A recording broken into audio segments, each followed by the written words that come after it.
Nagsimula na ring makatanggap ng ayuda ang mga jeepney driver. Para sa detalye, magbabalita si Mobile Journal Francis Rivera. Francis.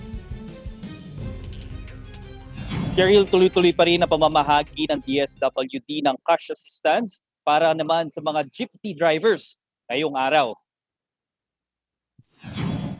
5,000 piso pa rin ang ayuda sa kanila na mula sa Assistance to Individuals in Crisis Situations o AICS. Gaya ng una ng pinaliwanag ng DSWD, hindi strikto na dapat sa petrolyo lang ito gagastusin. Pwedeng-pwede sa iba pa nilang mga pangangailangan. Base sa listahan ng Manila LGU, mahigit 2,000 tsuper ang makatatanggap ng ayuda dito. Pero meron pa rin mga tsuper ang hindi nakasama sa master list ng LTFRB.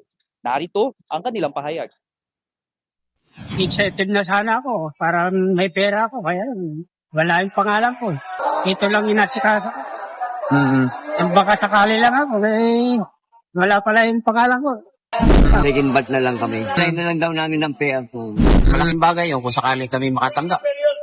Kaya nagpupursige po kami dito. Pero siyempre malungkot din kami dahil wala kami sa listahan.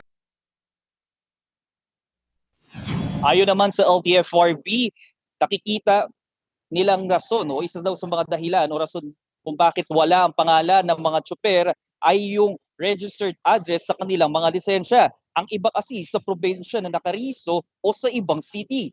Kinuha na raw nila ang pangalan, address, contact number, plate number at case number ng kanilang mga jeep. Cheryl, para naman doon sa mga hindi makakatanggap ng cash assistance ngayong araw ay hintayin na lamang daw ang kumpirmasyon ng LTFRB para sa susunod na schedule ng special payout. Cheryl? Maraming salamat, Mobile Journal Francis Rivera.